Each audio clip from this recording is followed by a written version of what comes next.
अलैकुम, सुनो कहानी मेरी जुबानी। दोस्तों, आज 13 सितंबर हम हाजिर हुए हैं रोल्ड दाhl को खराज तहसीन पेश करने। जी हाँ दोस्तों, रोल्ड दाhl 13 सितंबर 1916 को बरतानिया में पैदा हुए। वो नॉवल निगार, शायर, शॉर्ट स्टोरी राइटर और ड्रामा निगार भी थे। आप पेशे के एतबार से पायलट थे। आपकी 250 मिलियन से जायद कुतुब फरोख्त हुई हैं। आपने सस्पेंस और फैंटेसी के साथ साथ बच्चों के लिए बेशुमार खिदमत अंजाम दी हैं। आपकी काबिले जिक्र किताबों में Charlie and the chocolate factory, Matilda, the enormous crocodile और द विचेस जैसी किताबें शामिल हैं। तो चलें फिर इस कहानी का आगाज करते हैं। एक रोज दरिया के किनारे बड़ा मगरमच्छ अपने दोस्त छोटे मगरमच्छ से मुखातिब होता है। आज तुम क्या खाओगे? अरे तुम तो जानते ही हो, हर रोज की तरह मछली। छोटा वाला मगरमच्छ बड़े को जवाब देता है। और तुमने ऐसे पूछा जैसे तुम कुछ अलग खाओगे। बताओ क्या खाओगे? बड़ा वाला कहता है, आज मैं सोच रहा हूँ कुछ अलग खाऊं, जैसे एक इंसान का बच्चा। छोटे से बच्चे को खाकर तुम्हें क्या मिलेगा? मत खाना बच्चे को, उसके घर वाले परेशान हो जाएंगे। छोटा वाला जोर से बोला। हाँ, तुम तो यही कहोगे ना, क्योंकि तुम छोटे और डरपोक भी हो।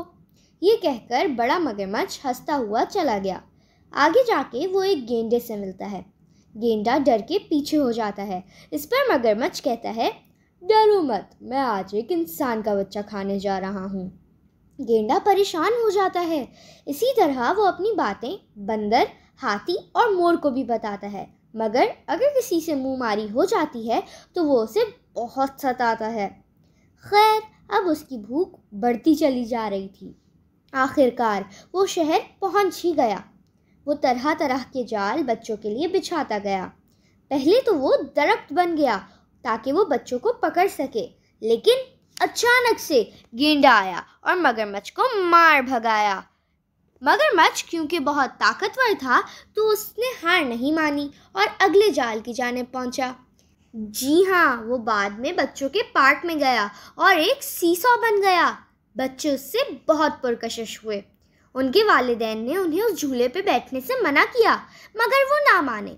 अचानक से बंदर आया और एक झूले पर चढ़कर लोगों को इशारे से बताने लगा कि ये एक मगरमच्छ है।